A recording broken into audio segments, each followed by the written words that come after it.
Yan na. Magandang hapon po mga kababayan. Kami muli po ang Radyo Migrante, bringing back a new episode for this week. Ay, ang saya kasi hindi kami mag-isa in hosting today, pero may co-host kami, magka-co-host kami ni Waynes. Magandang hapon, magandang tanghali sa inyong lahat.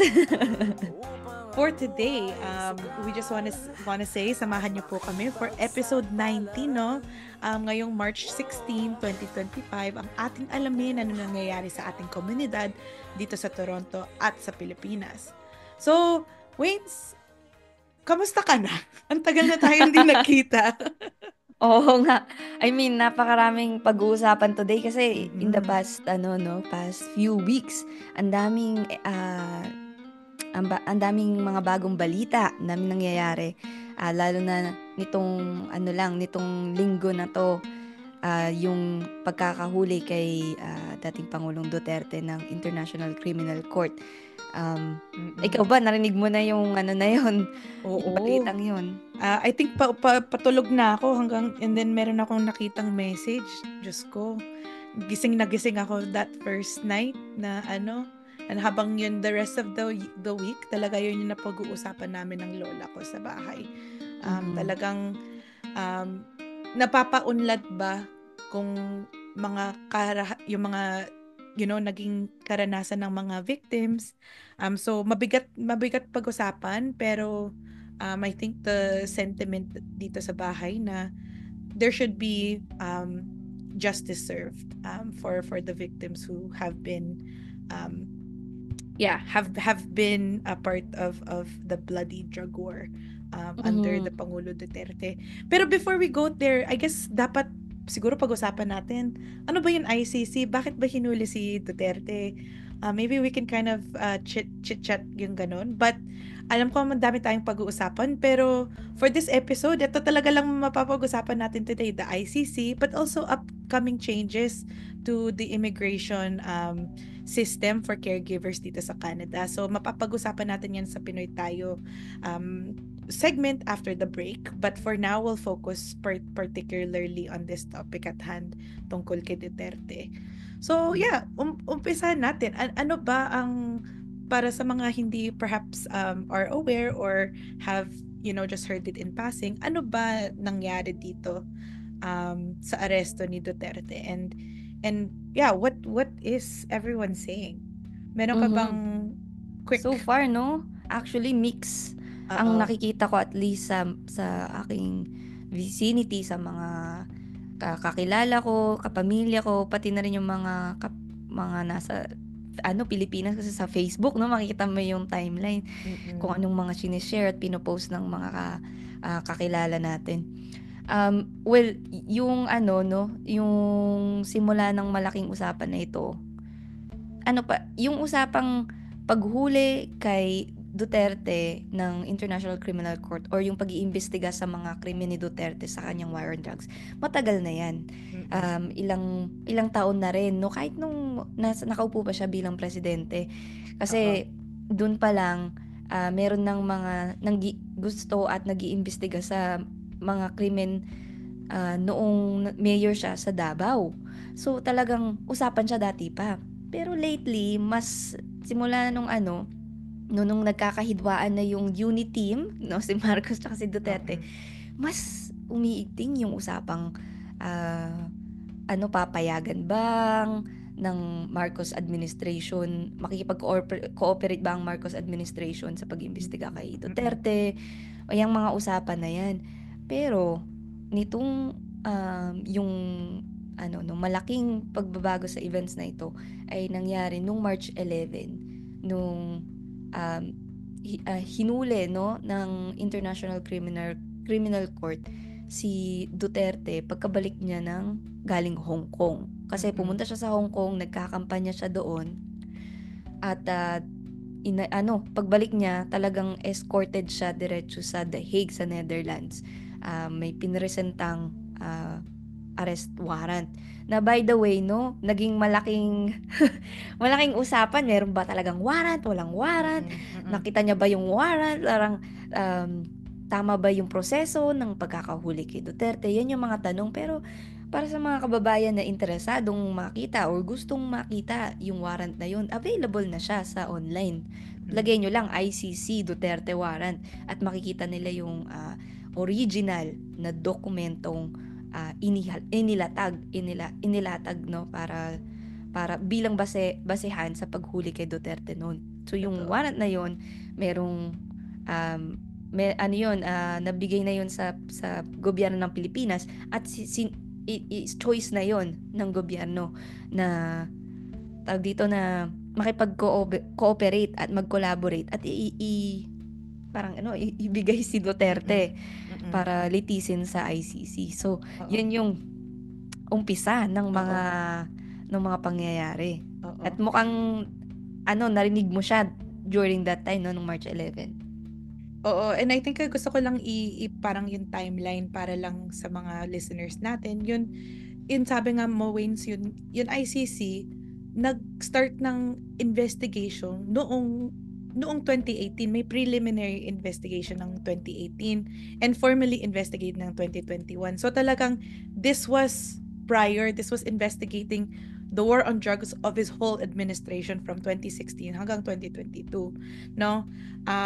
Yung mga allegations of crimes against humanity includes yung mga oplantokang, where talagang yung mga kakatok lang, where majority of the extrajudicial killings happened for quote-unquote alleged drug users and dealers. Pero maraming mga critics nagsasabi din na it's actually not a war on drugs but war on the poor, no? Sabi nga may mga estimate nga na approximately 12,000 to 30,000 na mga people that were killed, and many were innocent na taumbayan lang. There were human rights groups, Amnesty International, Karapatan local ones, that documented itong mga abuso, including mga journalists that highlighted yung mga ibang impunity and the lack of due process. And I think itong malaking din yun napapag-usapan yun, due process. Dapat may due process daw si Duterte, but many of our community members are saying, what is the due process when there was no due process for the victims of EJ case or even forced disappearances, police impunity? Isa ring yung mga naririnig nating mga tanong at saka malaking tanong ng taong bayan patungkol dito sa nangyayari is yung usapang tama ba na ang ICC ang naglilitis sa krimen ni Duterte. Yan actually kahapon no may nagtanong, yun yung una niyang tanong, tama ba, bakit hindi muna natin gawin sa Pilipinas? Bakit sa ICC agad? At napaka makikita natin yung tanong na yun. Talagang yun yung parang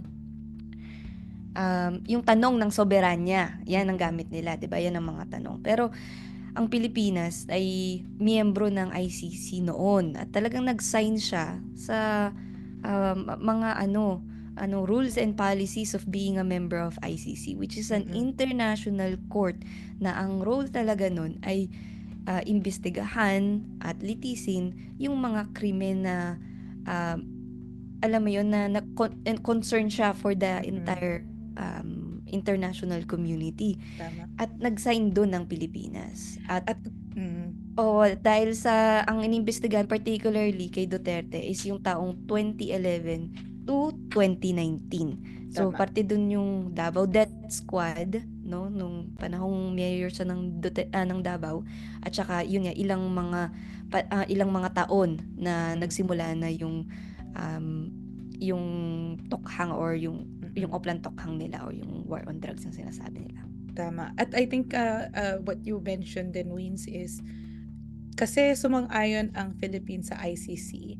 Sa panahon ng nag-sign sila, the Philippines only withdrew from the ICC in 2019. So ibig sabihin, prior to that, sumasang-ayon pa rin sila sa the treaty that they signed. Sumasang-ayon sila sa of protecting human rights in accordance to the ICC.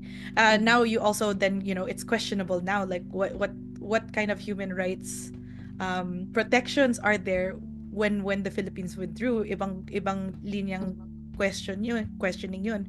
Pero nakikita natin talaga yun, we see that there's still, it was still under the treaty when these Mhm. killings were happening, these impunities were happening. So it's not a question of for me. I think my analysis here is like, May 2 points ako diyan, no? Like sige. yung una, yun nga yung sinasabi mong nag-agree ang Pilipinas, no? Nag-sign siya dun sa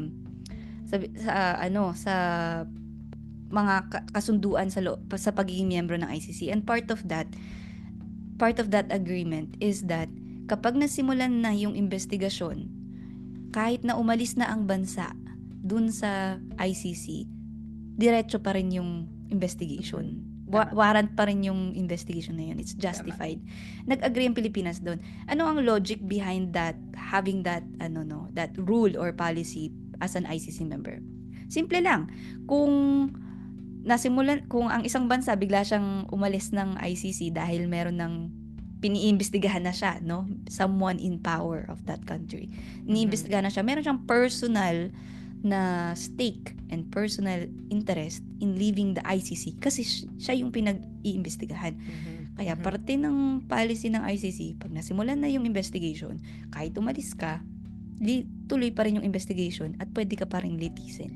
Yes. At yun ang nangyari kay Duterte, which is nasimulan na yung pag-imbestiga sa kanya, tas gusto niyang umalis, syempre, makes sense ka, no? So umalis yung bansa ng 2019, pero warrant pa rin at ngayon iniimbestigahan siya. Yeah, and even in 2023, no, nag-appeal ang Philippine government to halt yun investigation, pero it was rejected, and therefore this is where we are now. The investigation is complete, and there is a legal basis for an award. Teka, yung second point ko pala sorry, Hindi, nakalimutan ko rin. Iniisip ko, ano nga ba yung second point ko? Okay. Yung second point ko rin is dun sa question ng ng hustisya, for justice to be served para sa mga biktima ng EJK. Nabanggit mo na rin to nung una, which is that sa Pilipinas, hindi na maaasahan yung justice system sa Pilipinas to serve the people na naging biktima, lalo na kung galing ka sa mahirap o wala kang pera o wala kang posisyon. Well-known yan sa Pilipinas, no? Na kung wala kang power, wala kang pera, most likely hindi mo makakamit yung hustisya, na yung kahit na due process, 'di ba? Hindi na naaasahan ng taong bayan. At paano mo pa ililitisin ang isang dating pangulong meron pa ring kapangyarihan at pera at mga mga tao at alagad sa loob ng iba't ibang tawag dito, department ng gobyerno. So kaya yung kaso niya inaakyat sa International Court dahil walang kakayahan. Sa totoo lang, walang kakayahan ng Pilipinas na litisin ng fair ang isang dating pangulo. At nakita na rin natin yan in the past. Paano ba nakabalik ang Marcos family sa gobyerno? Paano ba nakabalik si Gloria Macapagal-Arroyo sa naging official pa uli? Meron tayong actually, ang Pilipino ay pamilyar sa mga ganitong pangyayari sa kasaysayan ng Pilipinas na someone in power hindi talaga nako-hold accountable. So, yeah. Talagang klaro yung dalawang points na yun. I just wanted to also highlight like some research na sinabi mo nga. How can the Philippine government uphold and protect human rights when nakikita natin yung sistema it has, close to less than not zero convictions of protecting Filipino people against human right violations, no? So yung Amnesty International ng 2024 nag-release na the current international human rights framework. Talagang 4 things they highlighted, no? Freedom of expression and rightful peaceful assembly, right to privacy, right to liberty and security of person, right to health, and corporate responsibility to respect human rights is kind of disregarded, and this is really shown during President Duterte's former President Duterte's time, on his approach of this whole of nation and the Anti-Terrorism Act, the war on drugs. Nakikita na talagang everyone was watching during this Mhm. time. And I think I just wanted to highlight the research that was highlighted there. Mhm. Na, And even ay, sige. go ahead, Cass. Ay, finish your thought. Yun lang. Ay, Nakakalimutan ko na. kasi Alam mo it naman ako. reminded me yung ano mo, yung sinabi mo na Mm-mm. even just last year din na ano naman nung nilitis din hindi lang si Duterte pati si Marcos at yung role ng United States sa paglabag sa international humanitarian law at international human rights law na nalitis sa International People's Tribunal and they were also found guilty. So meron talagang hindi lang International Criminal Court kundi nandun din yung research at pag-imbestiga ng International People's Tribunal sa mga taong nakaupo sa pwesto. Makikita rin natin naman sa 'di ba sa election sa May 12 nitong midterm election kung anong klase mga tao ang na-allowed no na maging kandidato, no? Mga may kaso ng human trafficking, Yes. labor trafficking, may Yes. kasong corruption, still running. So yan yung bansang tinitignan natin. Kailangan nakapasok sa konteksto. Oo. And I think labas doon, not labas pero in connection talaga. Ano ba ang naging reaction ng mga pamilya na talagang naka-experience ng sakit ng pagkawalan ng mga anak nila either through enforced detention, disappearances, and killings. I'm just sorry, the reason why I'm jumping kasi we're all at 17 minutes so malapit-lapit na tayo. I think dapat bigyan din natin ng pansin at bigyan din natin ng oras na talagang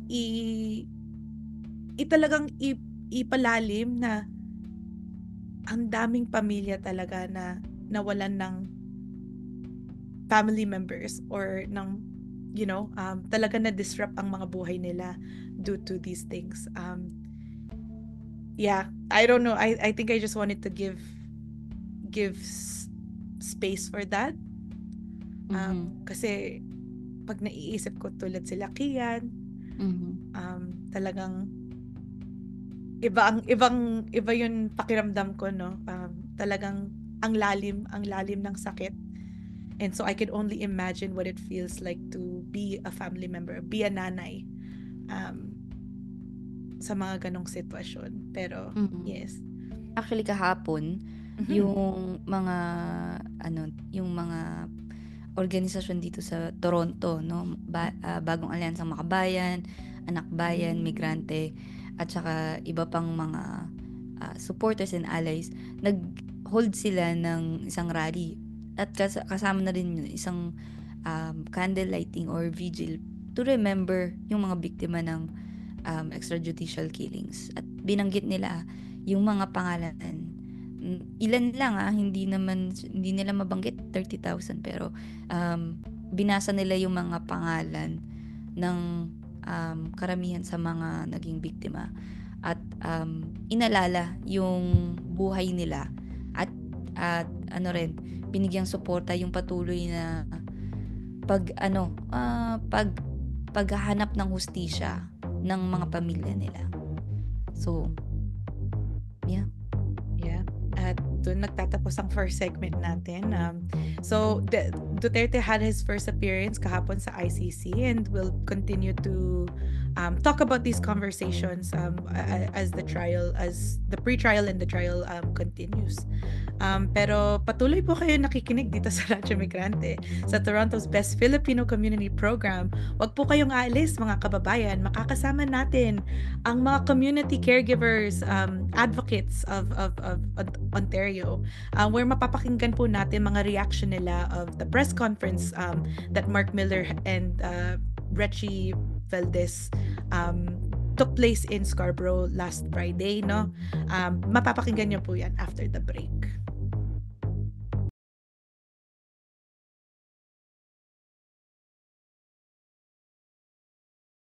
Welcome back! Welcome back sa ating part 2. Kasi makakasama natin iba-iba't mga kababayan natin, ang Pinoy Talakayan at Usapan o Pinoy Tayo.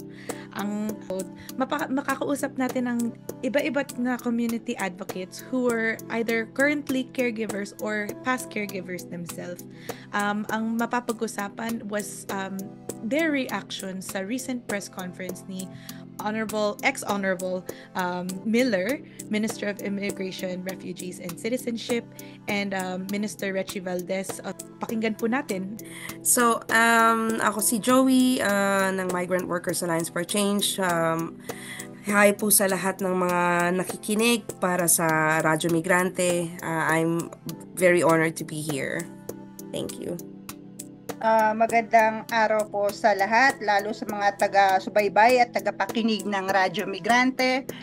Ako po si Lenny Rose Simbre, dating caregiver at ngayon ay isang advocate. Nirepresenta ang Migrante Ontario at ganoon din naman ang Kababayan Multicultural Center. Magandang gabi sa mga tagapakinig ng Radyo Migrante. Ako naman tawagin niyo lang akong Kuya Apple. Okay? Taga-Migrante Ontario din and bagong salta lang dito sa Canada. Recently, nag-migrate ako dito 2022. Magandang gabi, Radyo Migrante, at sa lahat ng tagapakinig at nagsusubaybay sa Radyo Migrante every Sunday. Ako si Wilma Delo, isang caregiver noon hanggang ngayon at isang member ako ng Bayan Canada at Pilipinong Migrante sa Very. Siyempre, hanggang ngayon advocate pa rin ako ng working migrant workers. So lahat po, kahit basta migrant workers po, hindi lang caregiver. Maraming salamat. Tama yun, Ate Wilma. Salamat. Maraming salamat sa mainit na pagbati sa ating listeners. And so before we can just start, I guess my first question sa inyong lahat, ano ba ang pinag-usapan sa press conference by Honorable Miller and Rechy Valdez? I can start. So, the discussion last Friday, andun si Minister Mark Miller, Minister of Immigration, Refugee and Citizenship, Minister Rechy Valdez, which is a Minister of Small Business, and Minister Yara Sachs, Minister of Mental Health and Addiction. So, basically, they discuss yung pilot program ng caregiver, which is ilalabas nila yung full guidelines sa March 31 pa. So mostly, pinag-usapan doon yung mga challenges ng caregiver under the current pilot program, and then at the same time, yung impact nung intake cap na sinasabi nila na nagre-restrict sa number ng caregiver na mag-a-apply. Meron lamang siyang 2,750 limit, and that is for all the province na for the whole year. So it's talagang napakaliit niya. So, and another thing is pinag-usapan din dun yung mental health challenges, particularly yung mga family separations, yung delays nung processing. Tapos, of course, andun nga yung mga advocates, so they demand na sana permanent na lang, hindi na siya pilot, otherwise magbigay sila ng open work permit sa mga application na nawalan ng mga status dito. And then at the same time, of course, may criticism talaga dun sa inilabas nila na hindi mawawala yon dun sa inilabas na programa, kasi talagang marami siyang hindi pa inilabas na details or information eh. So, yun, madagdag kasama. Nagkakahiyaan pa eh. Go! Go Rebels lang! So, na-discuss din kasi, although meron ng mga little details na nilabas, no? So, parang hiniling din kasi doon na ilabas na lahat ng detalye para makapaghanda yung mga caregivers. Kasi nga, ang lumalabas parang nagiging parang Hunger Games yung pilot program na to. Kasi although nagfo-focus siya sa inside Canada, meron ding mga advocate na ipinarating na dapat mas marami yung bilang ng mga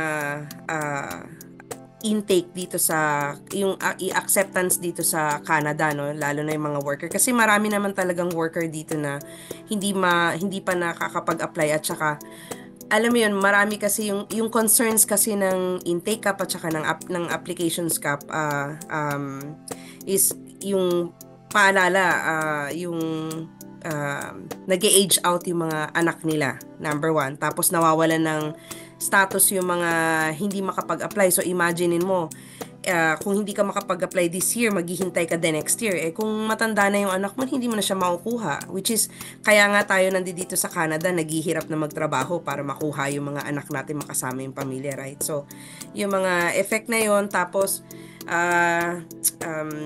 paunti-unti kasi yung binigay na detalye ng IRCC, hindi niya fully dinidiscuss lahat. So nagsabi lang, so nung March 4 nagkaroon na kami ng internal meeting tungkol dun sa technical briefing. Hindi nila sinabi doon, kumbaga sinabi na nila na sige, eto na yung ilalabas yung mga application, mag-start sa March 31, pero ang naidagdag lang talaga is yung 150 spots na ibibigay nila para sa mga undocumented, which is good, pero at the same time parang sampal, di ba? But 150 lang doon sa, kasama na siya doon sa 2,750. Tapos bukod pa doon, mag-i-scramble yung mga kababayan natin mag-apply kasi ilalabas nila lahat ng forms sa March 31. So imaginein mo yung mga naghahanda na alam mo yun, na nagpapanik na sila ngayon pa lang. At saka isa pa, kailangan lahat ng papeles kumpleto by the time na not papeles, yung eligibility kumpleto by the time na mag-apply sila sa March 31.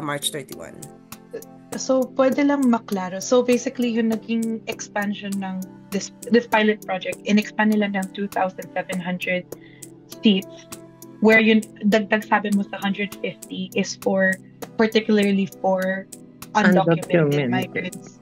Mm-hmm. And with that, so ibig sabihin across all provinces yun, I'm assuming. So okay. So talagang maliit in a sense, no? Included Okay. yung Joey, yung 150 sa 2,750. Yeah. 150 is for the out of status. So ang talagang lang talaga is yung 26. Hindi siya na-expand. It's always been 2,750 per stream.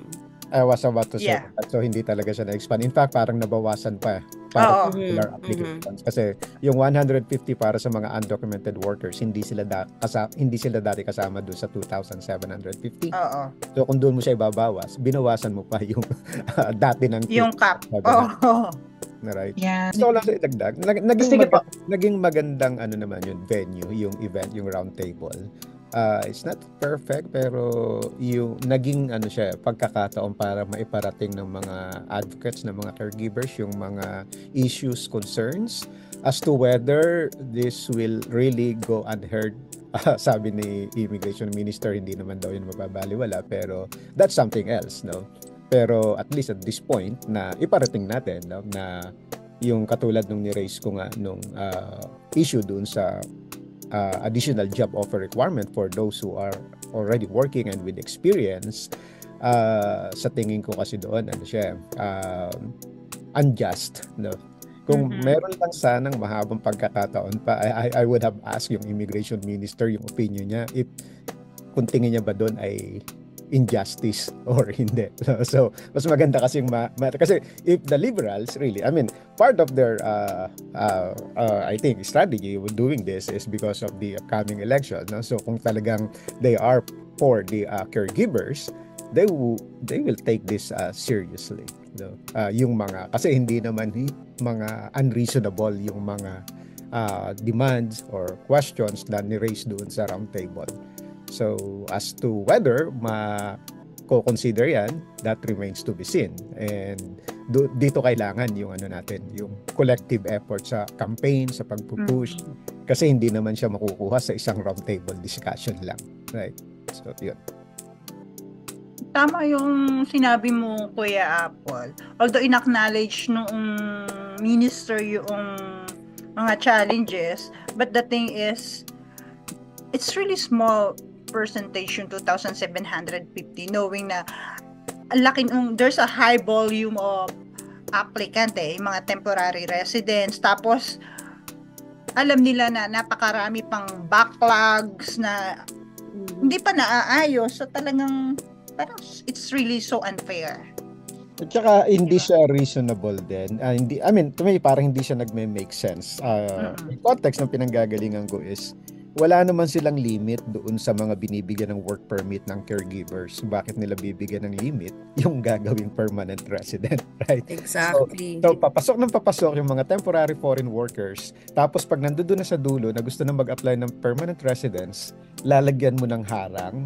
So, and then sinasabi rin sa isang mga reports na kailangan ng Canada ng mga caregivers. So which is which, right? Walang limit yung pagpasok ng mga temporary foreign workers na caregivers, pero nililimit mo. I mean, yung caregiver program kasi, the way they present it is may pathway yan sa permanent residence.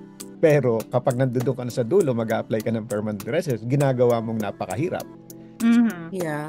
Disservice siya doon sa mga caregivers, and this is contradictory doon sa statement that we care for the caregivers, pero hindi mo ginagawang madali para sa caregivers yung maging permanent resident. So it makes sense. Agree. Dagdag lang din kasi yung pagbibigay nila na intake cap, yan pa nga yung talaga nagpiprevent sa pagkakaroon ng, nagpiprevent talaga sa mga caregiver na maayos yung sitwasyon nila. Tapos ito yung mismong pupush sa kanila lalo na maging undocumented or yung ma-force sila sa exploitative conditions, kasi nga wala silang chance. Parang first come first serve basis ang mangyayari dito paano yung mga caregiver na wala naman talagang agad capacity na makapag-apply ng ora-orada, di ba? Kulang sila ng connections, for example, sa mga employers, sa consultants. So, nakakaawa naman. Lalo ibang mga kasama natin, ibig sabihin, yung mga kababayan natin na Pilipino na nandirito na caregiver for the last 5-10 years until now. Ang hirap nung inaasahan nila na makakasama na nila yung pamilya nila, pero until now, hindi pa rin naayos yung papers nila. So, alam mo yun, yung mental stress ba that cause of family separations. Tapos yun nga, sabi ko nga, mas lalo silang napupunta dun sa exploitative conditions. Ganun. Mag-add ako doon sa sinabi ni Lenny, kasi syempre ako directly talagang nagsiserve ako ng mga caregivers. So, ang concern talaga, bukod doon sa talagang napupush nila sa mga sitwasyon na hindi nila gusto. Like, for example, I just had a message sa Messenger doon sa kabilang account ko asking paano daw ba magpa-divorce. So, na-shock ako kasi nga coming from a client na very strong yung Christian faith, so hindi ko na-expect na magdi-divorce. And then I try to find out what's the reason for the divorce, kasi sabi niya there's no chance, ate, for me to become a permanent resident here, but I promise my kids to bring them here. Yun. Like spousal ang gusto niya. Yes. So ang sakit kasi may nag-offer daw na sige magpakasal just to get the status here. So para sa akin, it's not a family reunification. Diba? It's a family breakup. Matagal na yun. Yeah, matagal. But it's still, yun nga yung point dun matagal nang nangyayari to and yet still happening. Yeah. We're not fixing or they're not fixing whatever is already broken. Yun. So, isa yon. Tapos, madalas pa sa media, diba? They're pitting caregivers against other groups. Like, for example, yung mga refugees. Yan. Isa yan sa mga ina-address ko kapag nasa harapan ko sila kasi they're really parang feeling nila they're fighting for their chances to become permanent resident here dahil sa mga refugees, which is mali. Bukod sa hunger game na tinatawag natin doon sa pag-a-apply ng mga caregivers doon sa program nila, meron ding hunger games na nagaganap doon sa mga iba't ibang grupo. So parang at tapos sa media, they're projecting na ang daming pumasok na ganito, where in fact hindi. Ang tawag dito, iba yung kumbaga narrative dun sa reality. So, nakakagulo dun sa sitwasyon. Tapos pa, ito nga yung sunod-sunod na announcement. Sa iba, maganda tong announcement na to. Sa ating mga nakakaalam, hindi. Kasi nga, we've been there for so long para utuin pa tayo nitong mga nag-a-announce. Sabi ko nga, iba-iba lang yung mukha nung nag-a-announce na mga ministers o kaya yung mga yung mga departments nila, pero yung content nung announcement at saka yung realidad nga ng mga caregivers, it's still the same. Nag-iiba-iba lang yung mukha, nag-iiba-iba lang yung forma, pero yun at yun pa rin nga. So, hindi talaga na-address yung mga, hindi nila inuugat talaga yung problema. Kaya yung kumbaga yung problema, instead na na-address, band-aid solution, tapos nagsanga-sanga na kasi tinapalan mo to. So yung kumbaga sa tubig, maghahanap yan ng dadaluyan, parang ganun. Kaya nga 'di ba, yung iba na hindi maka-PR dito, let's say sa student, kasi marami namang ibang PR streams, pero dahil sabi na ECS yung sa caregiver, hindi sila makapasa sa language, kaya natin to, mag-caregiver na lang tayo. So pero may gusto lang akong i-comment doon sa maganda yung mga point ni Pinky. Pero napansin ko lang, parang may paghahati doon sa yung sino ba yung tunay na caregiver. No? Halimbawa, suppose an international student under Canada nag-aral, so ibang stream siya. No? Yun yung inihiwalay natin. Ngayon, kung may kasama siyang asawa at nagtrabaho siya bilang caregiver, so ihihiwalay ba natin siya sa stream? Hindi ba siya tunay na caregiver? Or for that matter, international student nakagraduate, pinili niyang mag-caregiver, ibang klase pa ba siya na caregiver? Or is there really a need na i-distinguish natin kung sino yung tunay na caregiver? Kasi at the end of the day, these are kababayans na kaparehas natin, kaya tayo pumunta rito para magkaroon ng supposedly magandang buhay.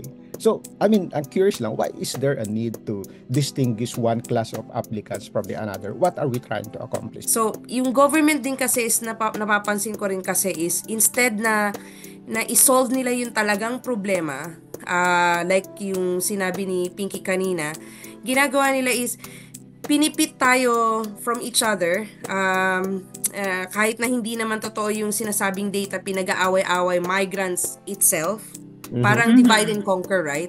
So, yung narrative na unang-una ini-scapegoat tayo na tayo daw ang may kasalanan kung bakit yung mga housing crisis and everything here is expensive.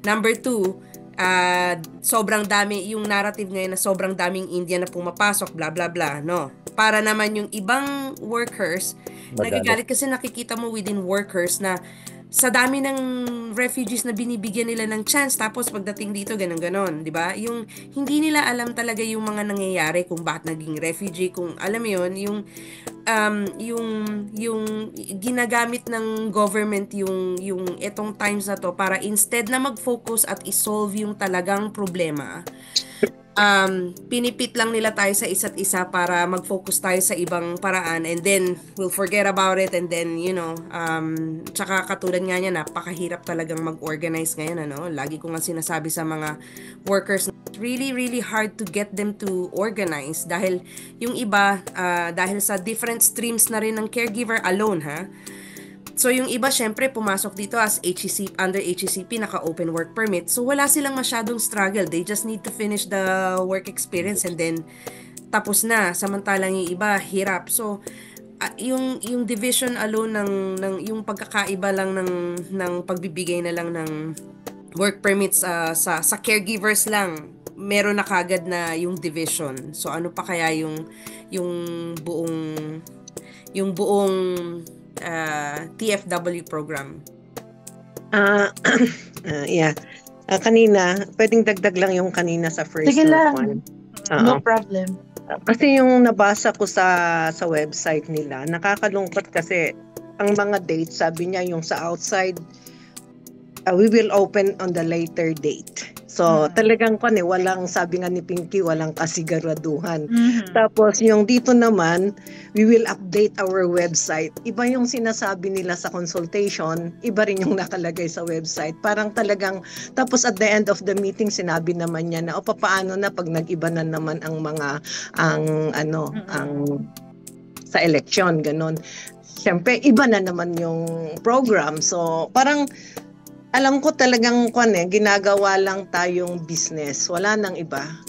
Kasi dito sila kumikita. Actually, sa Hong Kong, nung nagtrabaho ako doon as domestic helper, dati-rati nag-hire sila for permanent residency. After a while, contractual. Alam ko, kinokopya nila yung ganyan. Later, papalitan nila ng, you have to go back. After the contract, go back to the place of origin. Unang-una, tinataas nila ang sweldo Diba? Iba ang sweldo nung later on na darating. Lalo na yung mga skilled workers. Ganon din sa Hong Kong noon Nag-permanent resident sila sa mga pumapasok. And then, after that, erase lahat. Contractual.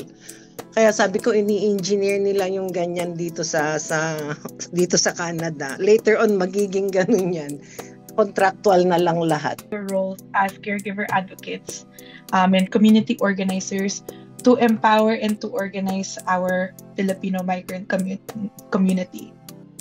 Ako sa tingin ko, from migrant community, both here in Canada at maging doon sa Pilipinas na rin dahil marami tayong applicant at saka sumusuporta rin naman sa mga migrante sa Pilipinas. I think the best thing is really to call for systemic change na mag-e-end nung cycle ng precarity and exploitation sa Filipino workers. Kasi hanggat hindi mo talaga nasusolusyonan yung root cause of problem, walang pagbabago sa sistema, patuloy pa rin na may pag-aabuso sa mga manggagawa. And I think it's election right now in the Philippines, right? And even here in Canada, coming election both in Philippines and in Canada. I think dapat yun yung i-push ng mga advocate na dapat meron ng pagbabago na gawin itong mga kumakandidato na ito. Hindi yung nagpapapogi lang sa mamamayan, tapos especially mga politiko sa atin, they're just used na sinasabi nila, ginagamit nila sa kampanya nila na poprotektahan nila yung mga manggagawa, ang dami nilang mga pangako. But the thing is yung mismong sistema sa Pilipinas, especially yung labor export policy, yun pa rin yung ipinupush kasi nila, which is really lalong nagpapa-abuse sa mga Pilipino kasi sila yung nagtutulak na magpalabas sa mga manggagawa instead na mag-create sila ng sariling trabaho na nakakabuhay sa mga Pilipino, hindi yung magtutulak sa mga Pilipino na lumabas ng bansa. At doon po nagtatapos ang ating Pinoy Tayong segment. I wanted to highlight din yung bagong news na nangyari on March 14th in Canada. We actually have now a new Prime Minister in the recent step down of Justin Trudeau. We now have a new Liberal Party leader, si Mark Carney, including dito ang pag-reshuffle ng immigration, refugees, and citizenship. So rather than Mark Miller, who just proposed this pilot program of caregiving pathways, we now have a new minister, si Rachel Bendayan, of immigration, refugees, and citizenship. So nakikinig kayo lang dito sa Radyo Migrante ng Vibe 105.5 FM. Interesado ba kayo na maging bahagi ng Radyo Migrante? Halina't sumali sa Radyo Migrante Collective. Message nyo lang kami sa aming social media accounts. Madali lang po kaming hanapin. Sa tulong ng mga kababayan natin na bumubuo ng Radyo Migrante, kay Carl Ramirez para sa kanyang kantang Migranteng Pilipino, sa mga naimbita nating mag-react dun sa consultation, maraming salamat.